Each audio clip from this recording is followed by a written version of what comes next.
haciendo prodigios, milagros y maravillas en medio de nosotros.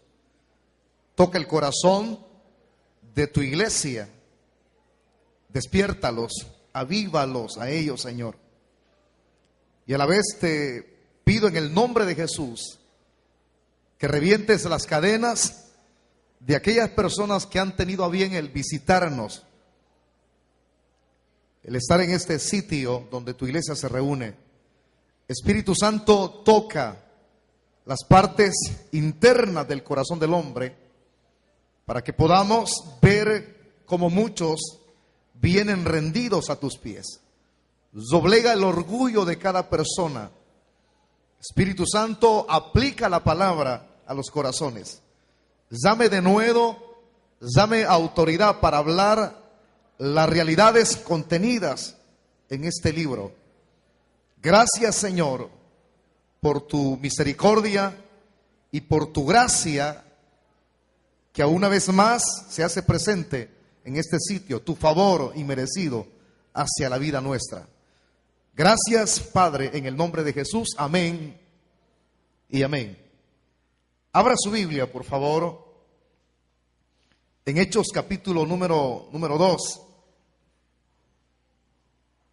Quiero que lean conmigo, por favor, el versículo número 40. Hechos 2:40. Dios intervendrá.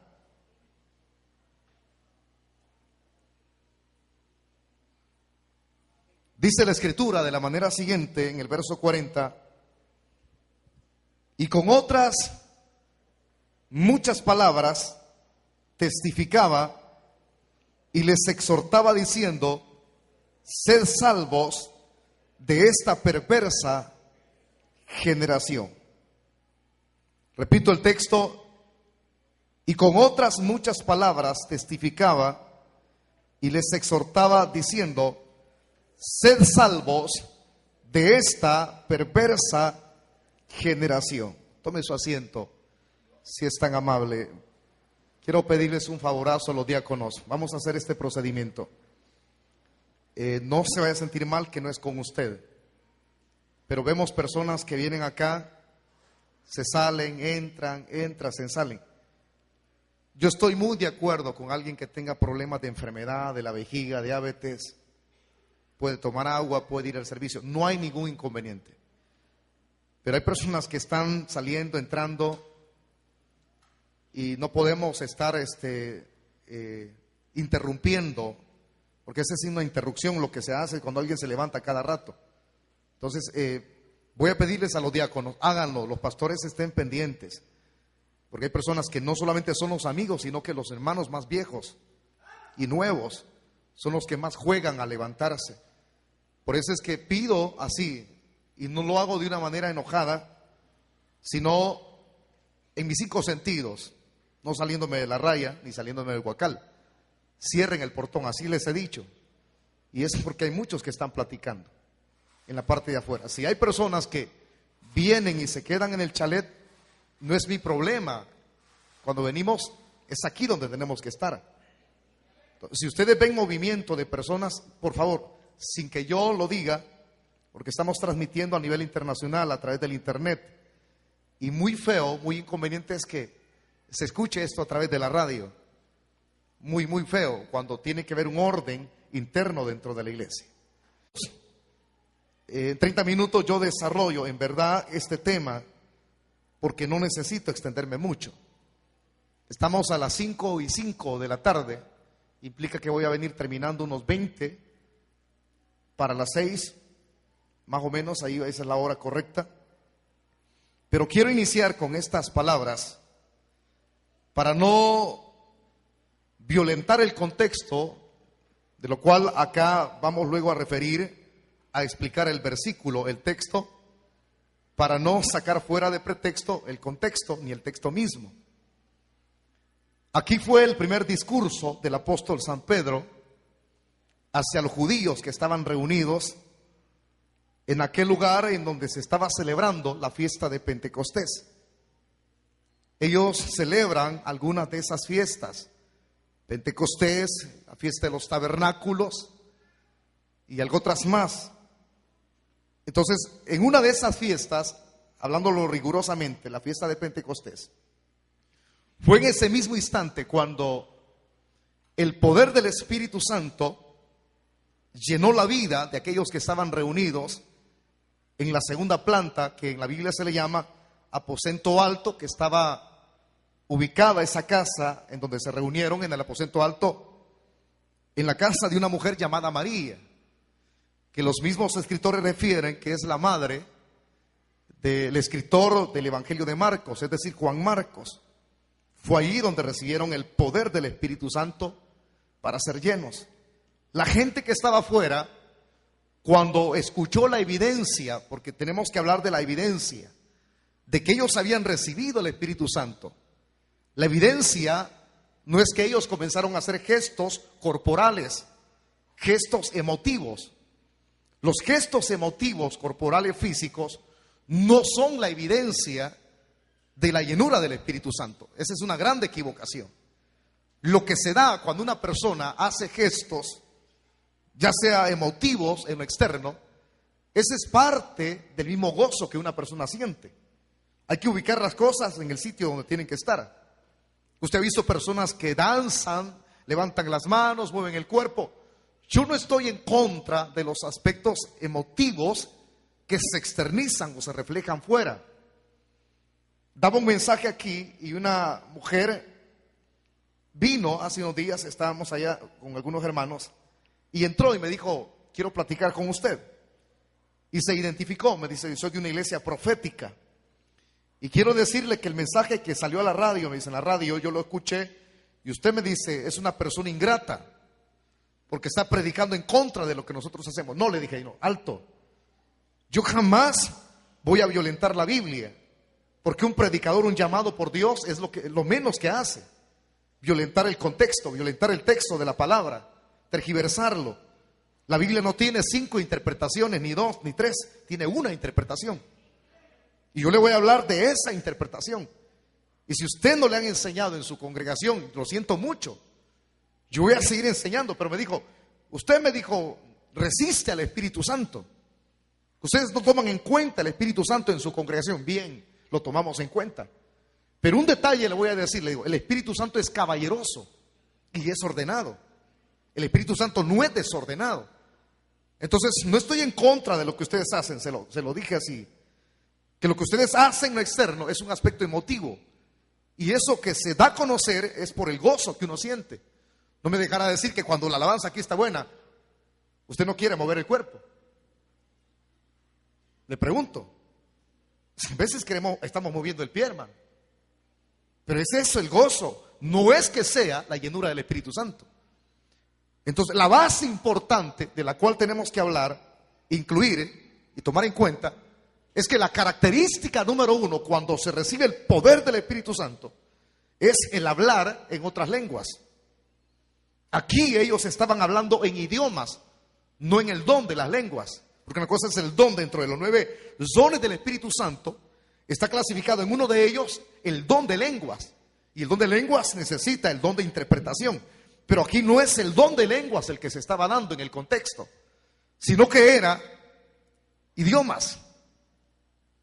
Entonces ellos comenzaron a hablar idiomas. Cuando comenzaron a hablar idiomas, las personas que estaban afuera participando de la fiesta de Pentecostés, que eran miles de judíos, no eran pocos, porque en el pasado se había dado la diáspora, la dispersión, cuando muchos de los israelitas, por los imperios que hubieron, fueron llevados a cautiverio, como el caso de los babilonios, que tuvieron en cautiverio a Israel por 70 años, dentro de los imperios que iban a transitar, es decir, Babilonia, los medos persas, Alejandro Magno, el imperio helénico, griego, y luego los romanos. Entonces muchos judíos fueron llevados a la diáspora. Allá quienes fueron llevados murieron, pero procrearon. Y nació otra generación de humanos, de personas que se les enseñó desde muy pequeños a guardar rigurosamente su religión, a mantener sus convicciones en esa religión. Entonces muchos de esos judíos que nacieron en la diáspora crecieron con convicciones, crecieron con el conocimiento de que solamente hay un Dios al cual adorar. pero nunca olvidaron sus raíces, su tierra, la nación santa de Israel. Entonces ellos volvían a estas festividades para participar de ellas. Pero ellos venían ahora no hablando solamente un idioma, sino que ahora sabían el idioma en donde ellos habían nacido. Por eso es que cuando escucharon a Pedro y a los demás discípulos y a las mujeres que allí estaban, los 120, hablar en idiomas, ellos comenzaron a decir: ¿no son esos los idiomas de los cuales nosotros hemos ido a hablar, oído hablar de donde nosotros venimos?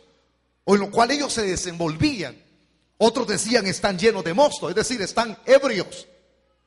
Cuando esto se da, entonces el apóstol Pedro sale a explicarles. Es donde comienza su primera disertación, su primer sermón. En ese primer sermón comienza a darles cátedra Pedro a ellos, a enseñarles acerca de que lo que ellos, hermanos, estaban recibiendo en ese instante. Así comienza el sermón, diciéndoles: señores, nosotros no estamos borrachos. Este es el cumplimiento de la promesa que está escrita en el libro de Joel, que en los postreros tiempos, es decir, en los postreros días, el Señor dice en su palabra: derramaré mi espíritu sobre toda carne. Ese es explicar la palabra. Pero no se queda corto Pedro, sino que sigue explicándoles aún más con detalles, hablándoles acerca de Jesucristo, al cual ellos habían matado, habían crucificado, por designio, por determinio, por determinación de Dios, es la expresión correcta. Pero que ellos ahora, que ya no eran incrédulos, no eran ignorantes, por lo que Pedro les estaba explicando, les mandaba a arrepentirse y a convertirse, para que en la vida de ellos, en lugar de venir retribución por lo que habían hecho, Pedro les dice: vendrán tiempos de refrigerio. Explicando eso, es cuando acá se añaden las palabras del capítulo 2, versículo 40, porque allí fue un poco más extenso la disertación. Y dice: y con otras y muchas palabras testificaba. Es decir, que seguía explicando, seguía hablando, seguía predicando. Con otras y muchas palabras les testificaba. Dar testimonio es probable que sea el testimonio de uno en forma personal, pero Pedro no hablaba de él. Pedro estaba hablando del dador de la vida. ¿Qué es más grandioso? Si se le preguntara a una persona, ¿qué es más grandioso? ¿Hablar de ti o hablar de Cristo? Hay personas que llegan como a hartarse, a rebalsar, a llegar a un límite y dice: ya no me sigas hablando más de Cristo.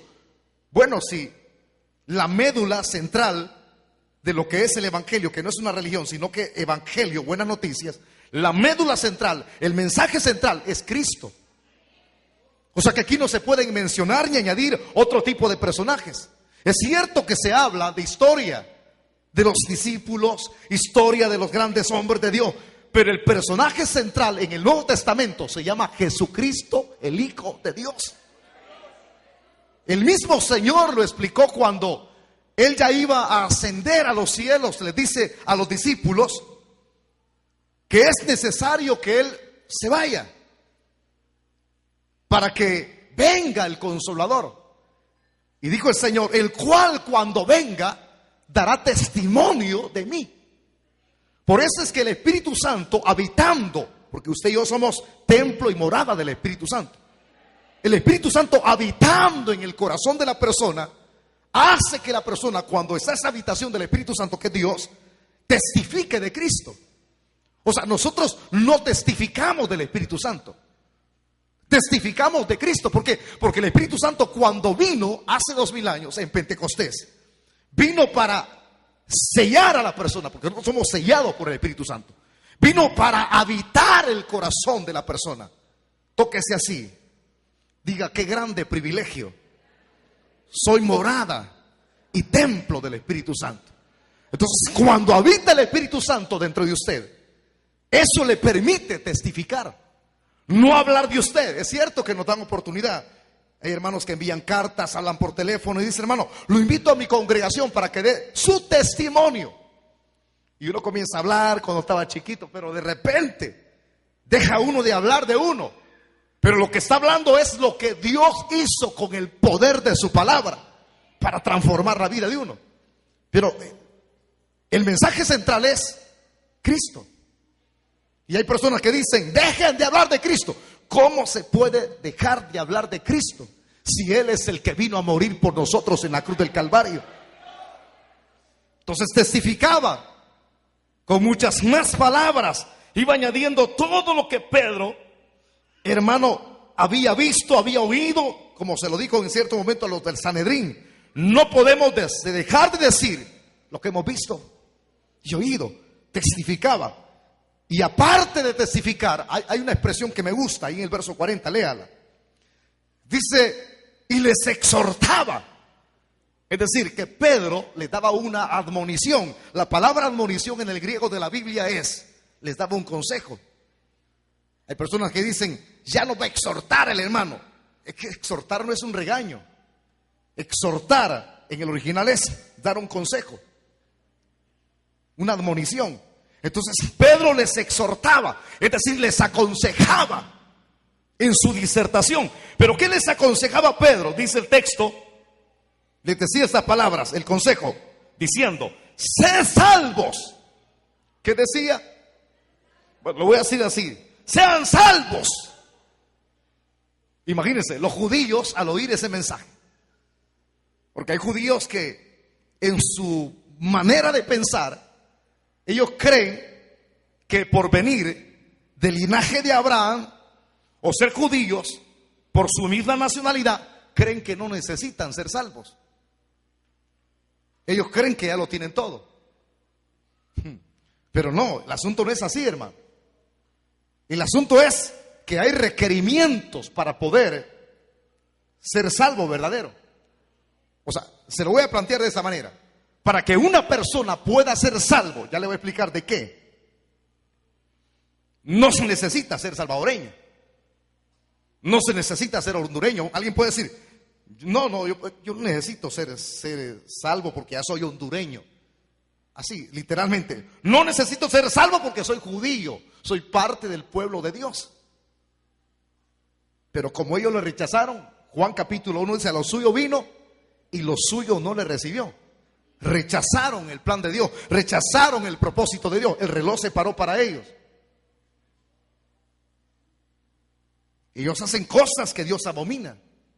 Y no solamente ellos como nación, sino que todos los hombres que están destituidos de la gloria de Dios, según Pablo cuando escribe a los romanos. Entonces, el mismo Pedro les aconseja, les doy el consejo, que sean salvos. ¿Salvos de qué? Él va a explicar más adelante de esta perversa generación, pero hay que hablar con lucidez y hay que explicar esto. ¿Ser salvo de qué? Hay una expresión que el ángel mismo, porque ellos tenían la interrogante, María, ¿cómo habrían de ponerle a Jesús? Ella queda encinta por obra del Espíritu Santo, porque el Espíritu Santo hace obra en ella para que quede encinta. Cuando esto se da, el mismo ángel que es enviado por Dios le dice que el nombre del niño que habría de nacer tendrían que ponerle Jesús. Y la palabra Jesús lo que significa es Salvador. Él salvará a su pueblo de sus pecados. ¿Me explico? Entonces, ¿Jesús de qué es Salvador? ¿No me entendió lo que le dije? Estamos en el desarrollo. ¿Cómo le pondrían al niño? Jesús. ¿Qué significa el nombre de Jesús? Utilizando la hermenéutica, ¿qué significa? Salvará a su pueblo de sus pecados. Significa Salvador. Entonces, ¿de qué estos judíos tenían que ser salvos? De sus pecados, correcto. De los pecados. Ahora, si alguien no es salvo de sus pecados, ¿a dónde va? Digamos, no, sin ningún miedo, hombre, digámoslo. ¿Para dónde va una persona que no es salvo de sus pecados?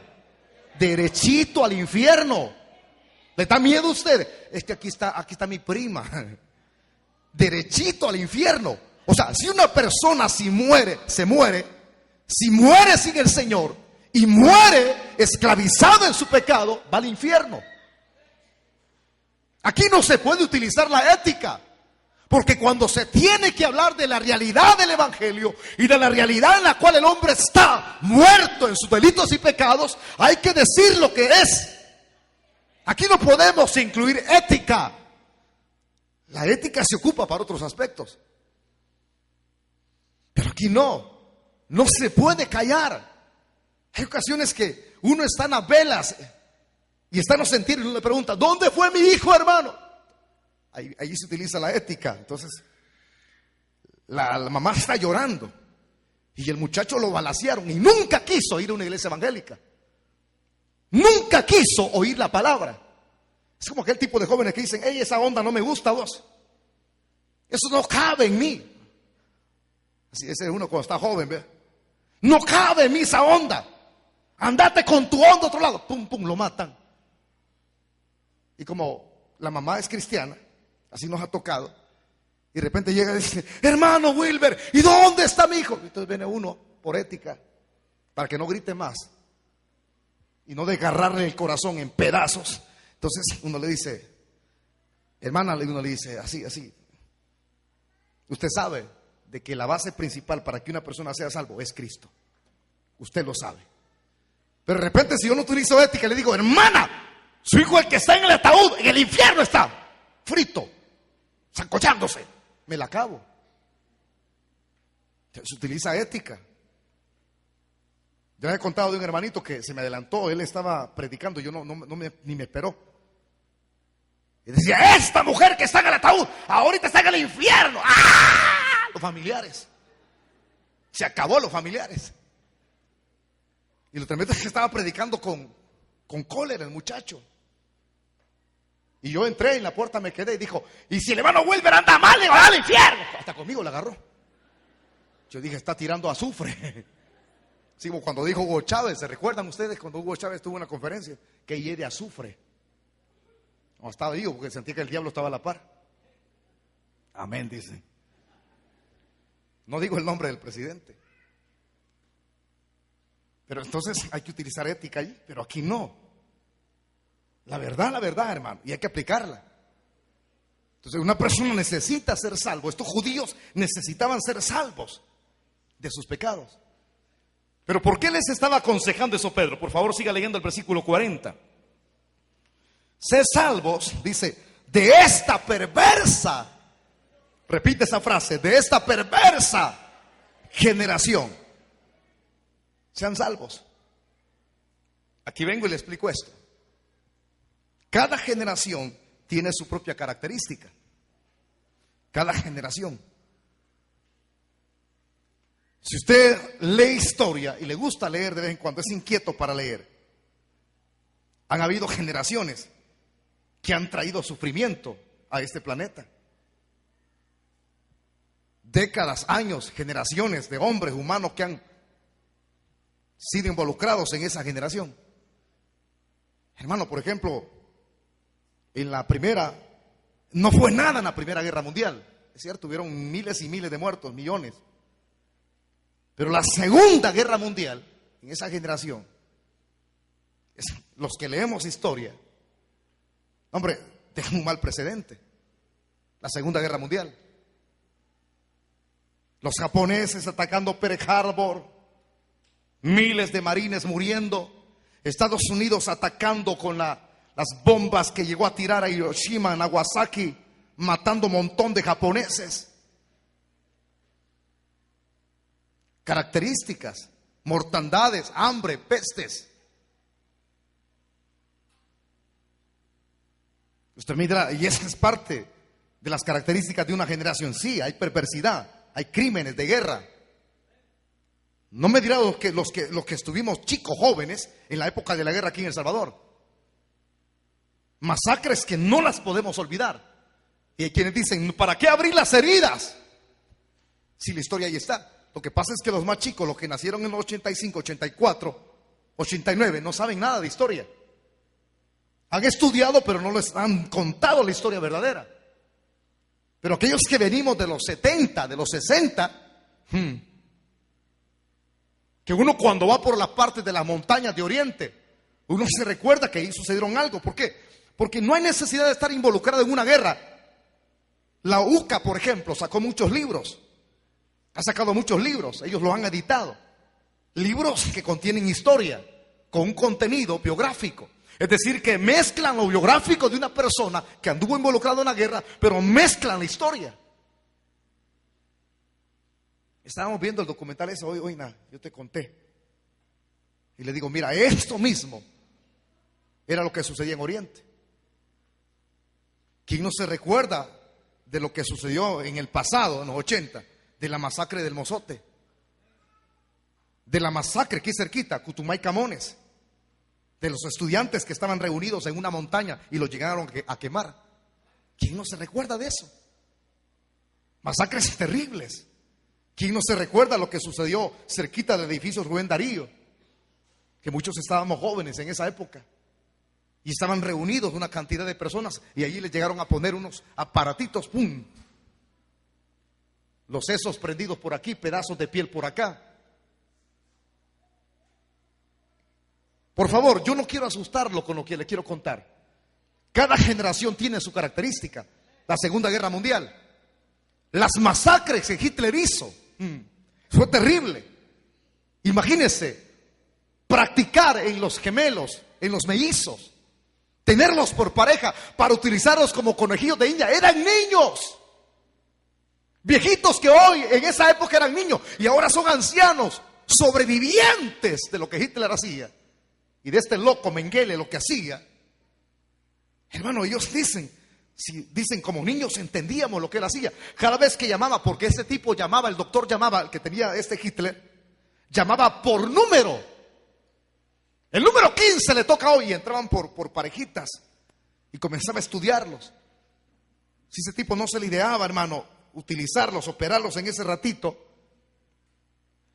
era porque la providencia de Dios estaban con ellos. O cuando llamaban 5 o 10 mujeres y de repente las acostaban a la mujer y comenzaban a cortarle los pechos. Los pechos, donde amamantan a sus hijos. Y comenzaban a sacarle los órganos. Eso usted quizás no lo ha incluido en la historia, pero es la realidad. Le quitaban los pechos, los órganos y los exportaban para venderlos. Agarrar a un niño sin ponerle anestesia y meterle una aguja de aquellas con las cuales se inyectan los caballos y meterle un líquido para ver si se podía cambiarle el color de los ojos y volverlo a la raza aria, experimentando. Porque para él la raza perfecta era la raza aria, es decir, piel. Hombre, yo me hubiera ido en cuenta, hermano. Yo me voy en la cuenta. Y bueno, yo me consuelo cuando veo a los beliceños y he ido allá a Belice. Yo digo, soy más blanco que ellos. Porque un tipo, los labios ahí son de cada beliceño, mi hermano. Son 4 veces más que los míos. Yo vengo riéndome, gozándome en el bus. Soy guapo. Cuando usted va a Estados Unidos, ve un negrote de aquellos, mano. Esos sí son de la propia raza. O va al norte de Honduras. Va a haber unos grandes. Dice, no, hombre, gracias, Señor. Salvadoreño de corazón. Entonces, experimentar con los niños, inyectar a los niños en los ojos sin anestesia, es una locura. Y eso no es nada. Usted va a ver en los cuadros del holocausto nazi personas rapadas de la cabeza. Algunos se preguntan por qué. Porque el cabello de los judíos, de los seres humanos que ese tipo asesinaba, lo utilizaban. No es nada. Cuando masacraba en los hornos, en los crematorios, mandaba a traer el montón de huesos y los huesos los metía en un molino. El polvillo o el polvo que sustraía de los huesos de los judíos lo utilizaba para fertilizantes, como abono. ¿Creen que no estaba loco ese tipo? Pero ¿qué estoy indicándole con esto? Usted mira, pero pastor, usted ya ha repetido eso, pero este mensaje no es el mismo. Es decir, que cada generación tiene su propia característica de maldad. Si retrocedemos miles de años atrás y habláramos de los antidiluvianos y presentáramos las características de los antidiluvianos, ¿qué haría usted? Dígame algunas características que tienen los antidiluvianos. Alguien dígamelo aquí. Afanados en lo material. Igual que muchos de ustedes, no puedo congregarme. Afanado, está bien, yo creo. Alguien tiene excusa cuando sale noche del trabajo, pero cuando alguien tiene oportunidad que congregarse, es pura excusa. Está bien, hay hermanos que trabajan en San Salvador y hoy con esa cuestión de los buses, hermano, está terrible. Que algunos vienen hasta guindados como fueran micos en los buses hoy. Por la construcción de esa calle que están haciendo en Santa Tecla. Está bien, pero cuando tiene oportunidad, congréguese. No se materialice. La materia se queda aquí. Lo que uno se lleva es únicamente sus obras para arriba y estuvo. Entonces el hermano dijo una característica, materialista. ¿Qué más tenían en la época antediluviana? Mencióneme a alguien. ¿Qué otra característica? Participe. Acuérdense que Cristo dijo una palabra clave, como en los días de Noé. ¿Qué había? ¿Qué más había? Escarbemos. La violencia había aumentado. La violencia. Increíble. Como en los días de Noé. Esos tipos no mantenían su fe en un Dios vivo. No creían en nada, mano. Eran egocentristas. Ellos creían, ellos eran adoradores de sí mismos. Yo le pudiera presentar todas las características de cada década, de cada generación. Pero ahora me interesa, me quedan 10 minutos, yo ya voy a terminar. Si Pedro exhortaba que ellos tenían que ser salvos de la perversa generación, era porque en esta generación había una perversidad tremenda. ¿En qué sentido?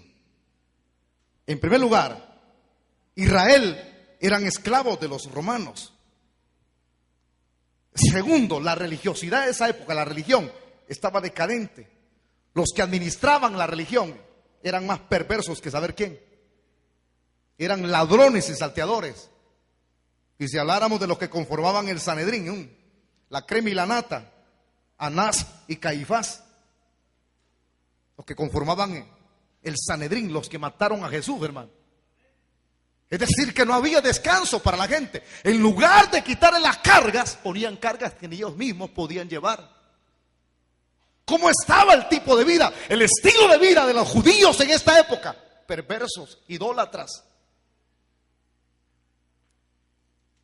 ¿Me entienden por qué les estoy leyendo esto y Pedro les exhortaba?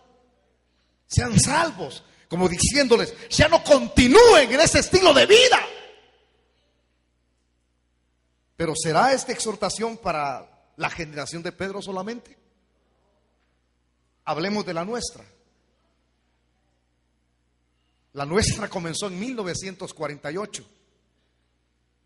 La generación nuestra termina en el 2018. Escríbanlo. Ahí se me acercaba un hermanito hace poquito. ¿Cuándo termina nuestra generación? 2018. Cada generación tiene como característica de años 70. Hay una expresión clave, Cristo mismo la dijo. Y habló acerca de nuestra generación como dichosa, bienaventurada. La generación nuestra era la que vería las señales. No pasará esta generación.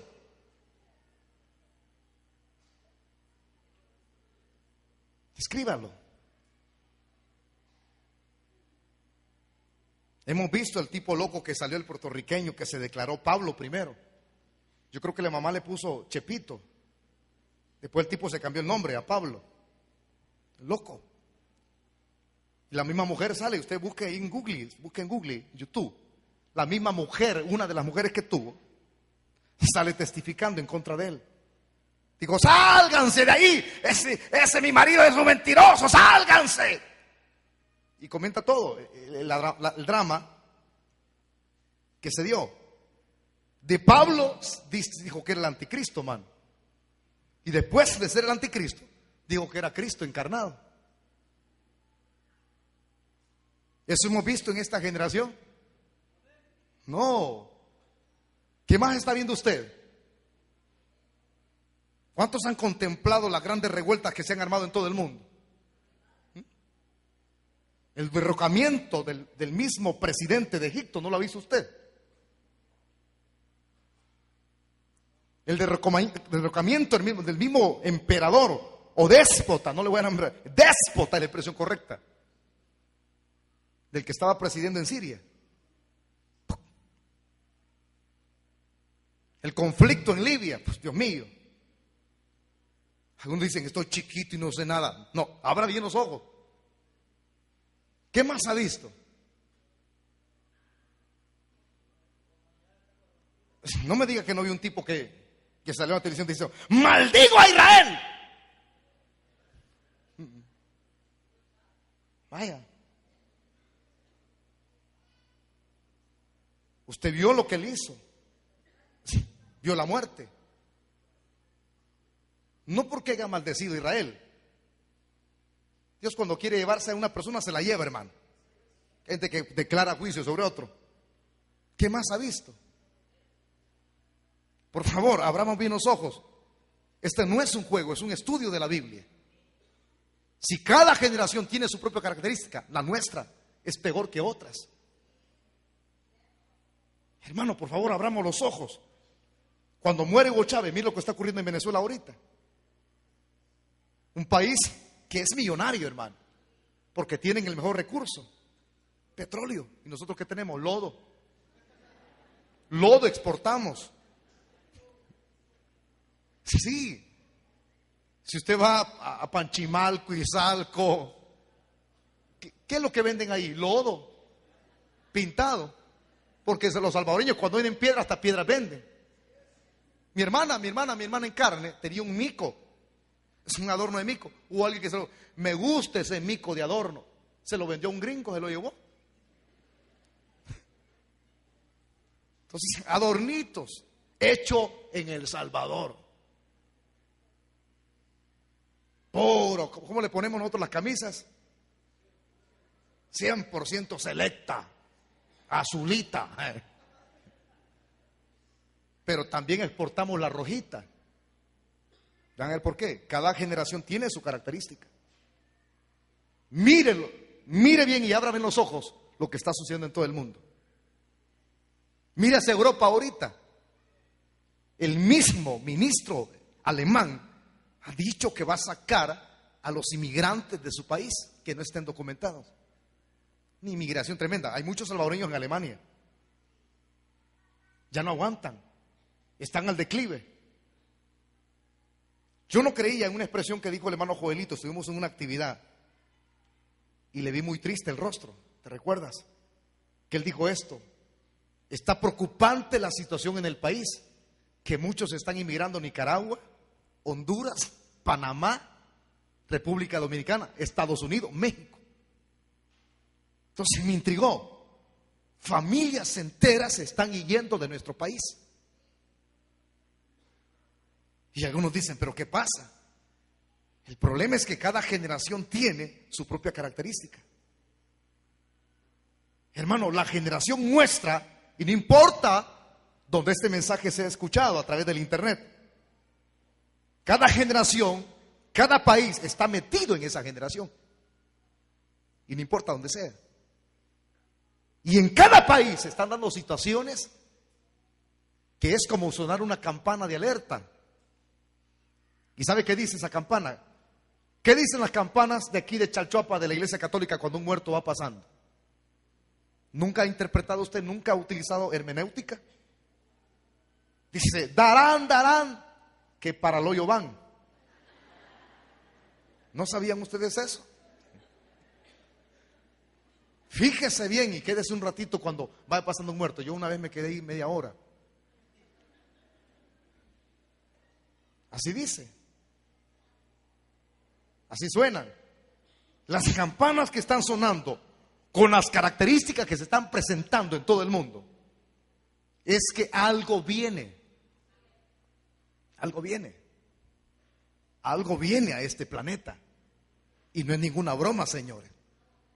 La característica que se está dando en la época nuestra, en la generación nuestra, lo que dicen las campanas, las alertas de todo el mundo, ¿sabe lo que están diciendo los países europeos? Es necesario que ya salga el que va a dar soluciones a las crisis. O sea que le están diciendo al que está detrás de la cortina: ¡Ey, muchacha, salí ya vos! Él quiere. Dice: ¡ya basta!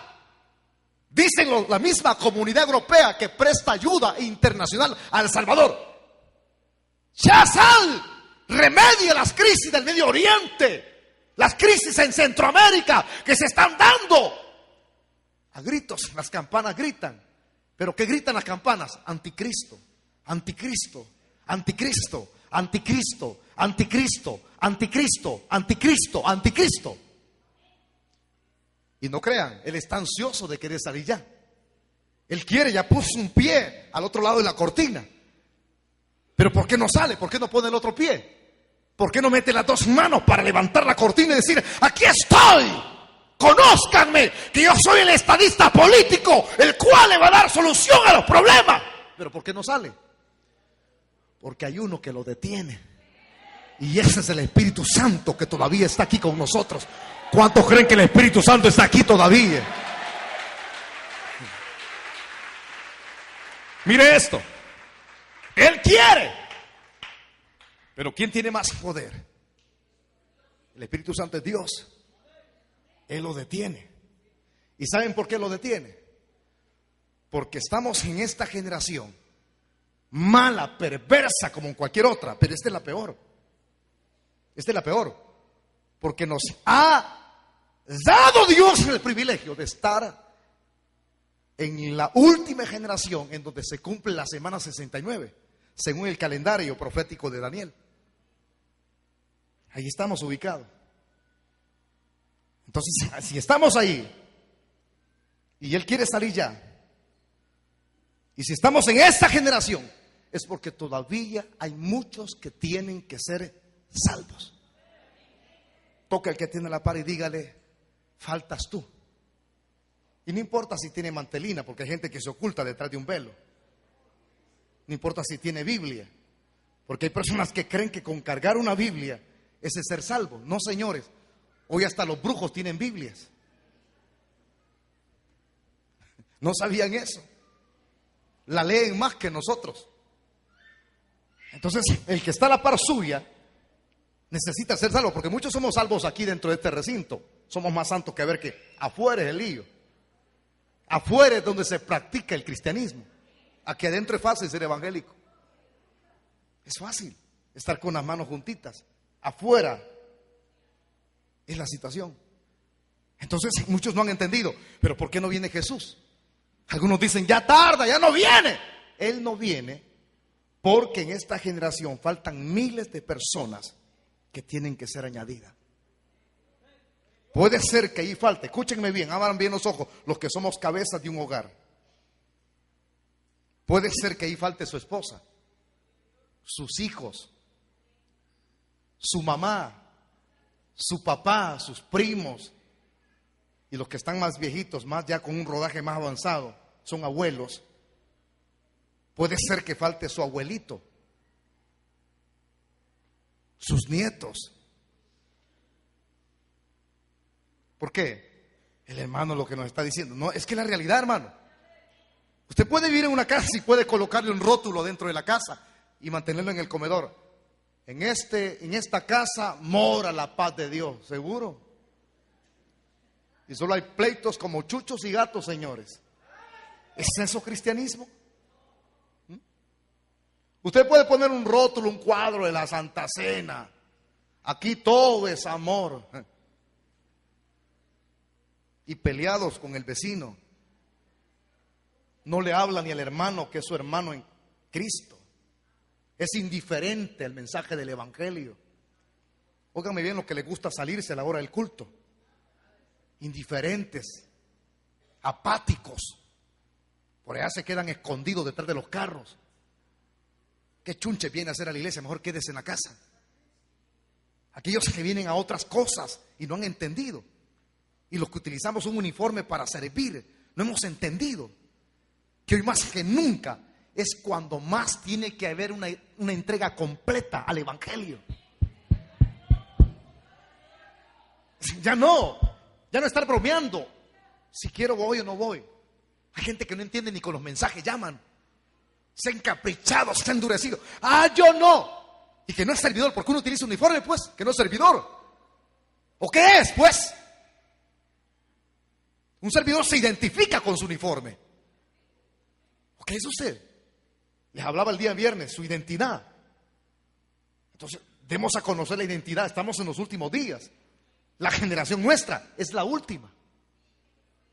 Es la última. Lo que se está dando es un precedente que nunca en la historia se había dado. Hermano, en el tiempo que tengo de vivir yo viví la época de la guerra, participé y no me siento orgulloso por eso. Fue una tontera la que hice, por haber absorbido una ideología barata aquí en mi cabeza. Era un joven que era muy curioso, la curiosidad mata al gato, como dicen. Que hay jóvenes que están metidos en cosas ilícitas y dicen, me voy a meter para tener más valor, para tener protección. Esa es tontera. Y uno se mete. Y al final, quienes salen en caballo blanco, los que decían estar peleando por la causa de los pobres, son los que más están sangrando al país. Les dije que el mensaje iba a venir pesado. Nunca, pero ni en la guerra. A nosotros, hermano, amanecían asesinatos por los escuadrones de la muerte y uno va a ver. Pero al menos se investigaba en esa época y uno estaba ahí pendiente. ¿Quién lo hizo? Ahí dejaban un papelito. Ah, lo mató el escuadrón de la muerte. En vez de dejar un papelito, yo lo maté, Pepe. Ahí decía el nombre. El vecino era. A veces le ponían, aquel es de tal grupo. Allá llegaban y lo sacaban y lo mataban. Se confundían. Estamos llegando a una época donde los asesinatos que se están dando en nuestro país, todos van involucrados con pandillas. Y no es verdad. Señores que están encargados de administrar el cuidado de la ciudadanía, por favor, no cuenten chistes. Si hay personas que son jóvenes y no son desarrollados bien en su mente, cualquiera se traga eso. Increíble. El Salvador está gimiendo, hay dolor aquí. En el país hay mucho dolor. Hay dolor, pero un dolor terrible, hermano. Que la gente ya no aguanta, pues. Ya no aguanta. Y ahí salen en las noticias, todo está bien, va disminuyendo, todo está bien. No, la realidad, presenten la realidad, presenten en las noticias, pero les ponen una mordaza, no digan todo porque dañan psicológicamente a los jóvenes y a las personas mayores. Hermanos, estamos viviendo la peor crisis, que hoy si se halla un cuerpo en un cafetal, es como hallar un chucho, es como hallar un perro. Si masacraron una familia, nadie se interesa. A todo es igual. Ayer sucedieron 5, hoy 7. O sea, todo es normal. No se interesan ya en el cuidado del ser humano. Vale más un perro que un ser humano. Pero no hay ese cuidado, ese interés a lo que fue creado como imagen y semejanza de Dios. Yo llego a una colonia donde ahí no entran autoridades. No entran autoridades.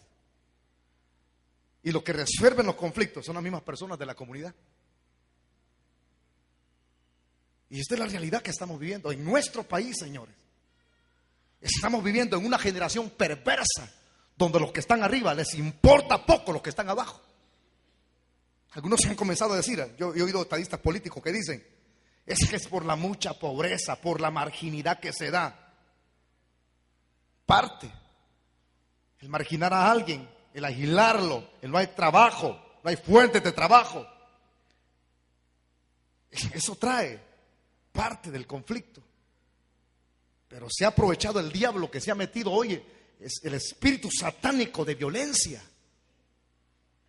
Hermano, aquí hay gente entre ustedes, yo sé que algunos cargan armas ahorita. Ya se la voy a registrar. Hay gente que viene armada aquí a la iglesia porque viene con miedo. Y muchas hermanas hasta tenedores mojosos traen a la iglesia. O la gente así entra. Tengo un amigo que es pastor. Él no se faja la sobaquera. Una pistola aquí, otra pistola acá. Y así pasa al púlpito. Y tiene una aquí. No se extrañen. Y yo le digo, ¿y por qué vas a predicar así? ¿Por qué sube al púlpito armado? Por si la diule, me dijo.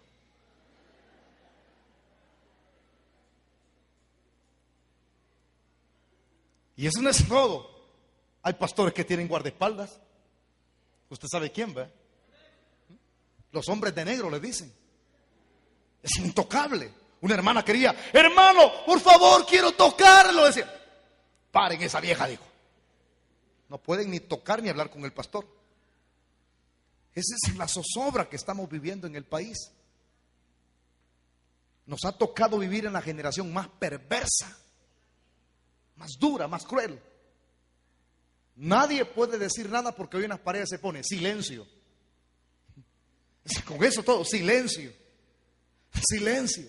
Cuidado con hablar. Ahí hay una campana que está sonando de aquí en El Salvador, señores.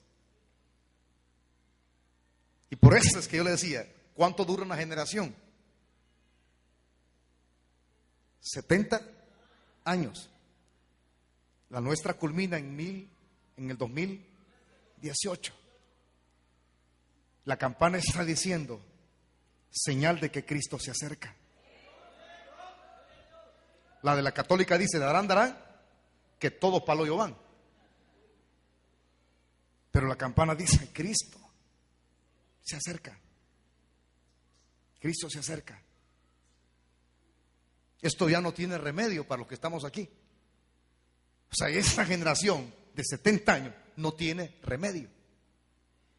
Hermano, hoy hay niños así, que de repente le quedan viendo a usted, pero con una cara de demonio, hermano. Un niño como de 5 años que se me atravesó en el carro. Y yo le dije, papito, quítate. Me dijo. Y me hizo una seña con la mano. Pasar pues, le dije yo. Niño chiquito, chiquito. Y otra señora que iba caminando. Una mujer de 60 y pico de años. Iba caminando. Y yo le dije, pase rápido, señora, le dije. Que usted en el carro, le dijo. Y se me acerca, hermano. Y me hizo otra señal con la mano. Va pues, le dije yo, es tú. Gente vieja y gente joven. Estamos viviendo la peor época. Si estamos viviendo la peor época, hago eco a lo que Pedro dijo aquí. Hay que ser salvo de esta perversa generación. Usted ve una familia en el periódico y en las noticias, ustedes se dan gusto, hasta más venden periódico. Todos esos señores se están volviendo ricos y los que ponen funeraria tienen pisto, hermano. Tienen plata. Un hermano que venía aquí puso su propia funeraria con 2 cajitas, ha comenzado. Al rato pongo una yo, mano. Porque esa plata, mano. Si 5, 7, 9, 8, el que más ofrece en el hospital, 10. Unos diciendo, mire, se la voy a dar fiada, $3 mensuales, man. Porque la gente se está muriendo, la están masacrando, la están matando. Y no hacen nada las autoridades. No pueden hacer nada porque están amarrados por las mismas leyes. Y los que están arriba no dicen nada. Los 3 poderes del Estado no hacen nada, man. Pero aquí viene la noticia que le tengo. Yo te lo dije a ti. Dios va a intervenir en este país. Viene un terremoto cuando nunca usted lo ha recibido. Y no soy el primero en decirlo. Viene algo terrible para nuestro país, señores. Porque la gente aquí, los que presiden, los que Dios les dio autoridad para legislar, no han hecho nada. El que queda hoy dice, aquel tuvo la culpa, porque aquel no arregló nada. Pues yo tampoco hago nada. Nadie puede hacer nada hoy. Pero hay uno que sí puede hacerlo todo. Ese se llama Jesucristo, el Hijo de Dios. Nadie hace nada ya. Todos se tiran la pelota. Este se la tira al otro, este se la tira a aquel. Aquel dice que hagamos esto. No resulta para nada. Entonces, los mismos políticos. Yo he visto, tengo ojo ahí para analizar unos que más antes yo los conocí. Y son certeros. Ha salido uno que tiene valor, man. Ese tipo tiene valor para hablar las cosas. Lo han invitado a un canal, lo han invitado a otro. Y digo, sigue hablando. Estás en la justa razón. Porque todos se han quedado sin voces. Él es la voz de los demás. No hacen nada. Hermano, cuando hay una situación en cada época, en cada década, en cada generación, Dios interviene. Dios no se queda simplemente observando. Esto ya está llegando, ya llegó al rebalsar hasta el copete. Somos en el 4º país. Ya nos quitaron el primer lugar a nivel mundial, el más violento. El más violento. Y no somos el 4º, no lo han analizado bien en las encuestas. Salvador sigue siendo el primero. Hay quienes controlan la violencia con otro tipo de mecanismo, como el caso de México. Pero no me compete desarrollarlo yo a mí aquí, delante de ustedes. Entonces, dejando pasar las cosas, hacerse los locos. Pero no se puede. Entonces, Dios interviene. Intervino en el diluvio. Intervino con los antidiluvianos. Derramó un diluvio. ¿Qué sucedía con Sodoma y Gomorra? Intervino con Sodoma y Gomorra. Intervino con los ninivitas. Ustedes no conocen la historia. Los perdonó. Tuvo misericordia. Pero después ellos volvieron y los destruyó. Hermano, Dios se acaba. Dios se acaba.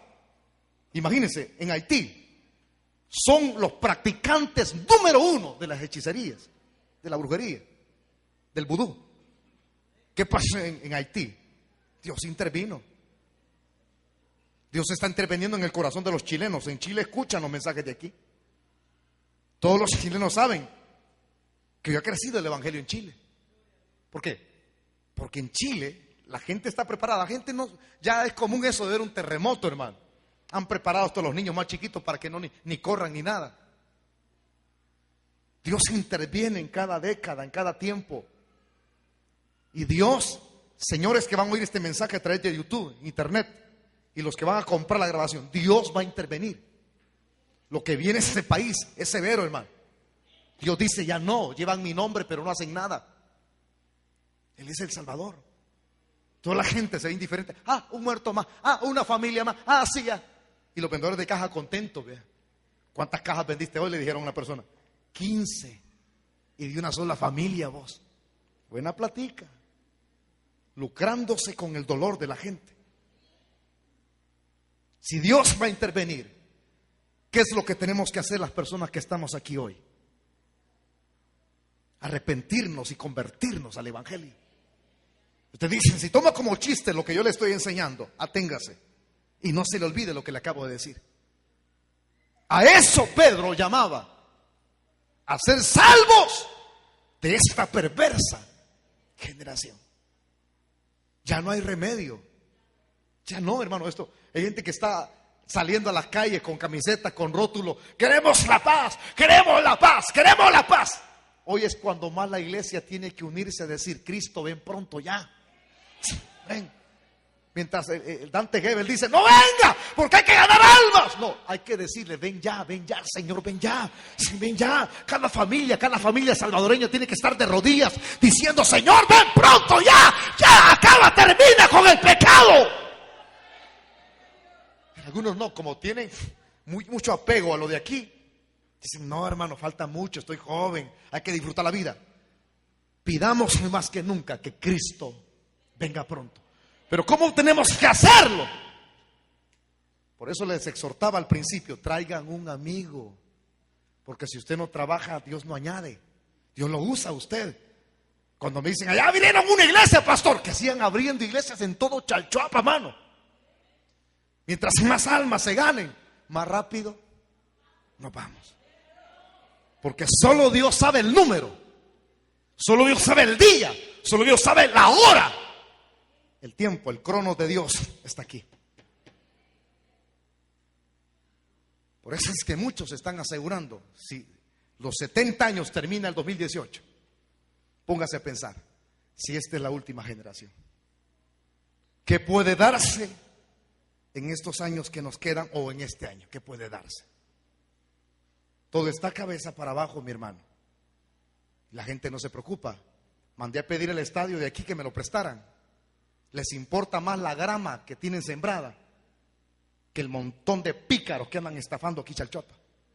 Cuando los alcaldes tienen que entender que el hacer una campaña evangelística no es ir a contar chistes, sino arrebatarle las almas al diablo, man.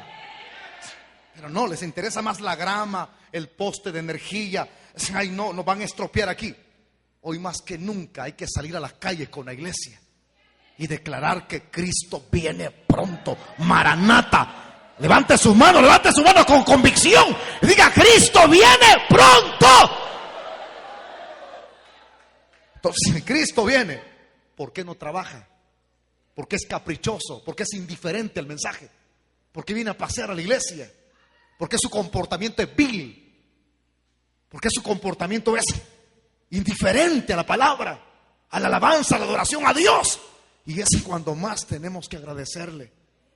Señor nos ha permitido estar en esta generación perversa y mala para poder usarnos a nosotros.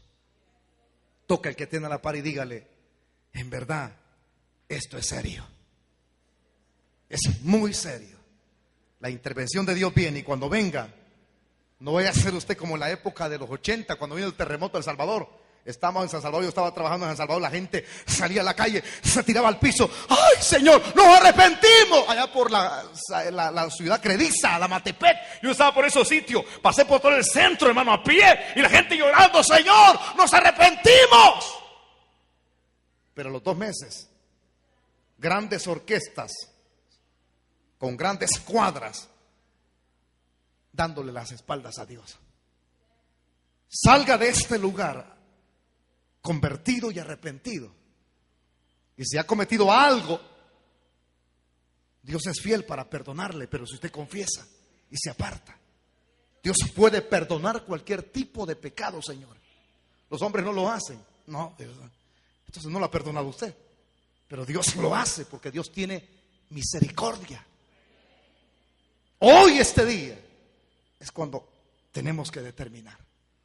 Ya no jugar. Si usted ha estado jugando a ser cristiano evangélico, ¿por qué viene acá a la iglesia? Es porque mi tío viene aquí.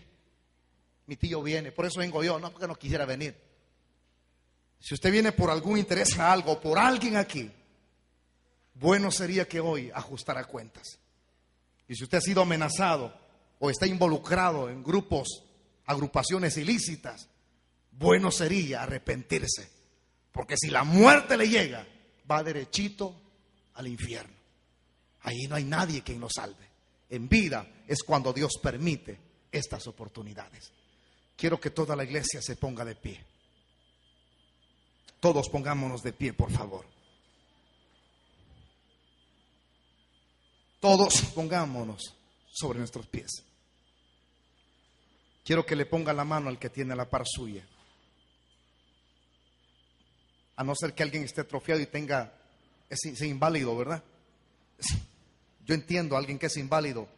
Entonces le voy a pedir que se ha quedado sentado, hermanos diáconos, consíganme 10 sillas de ruedas.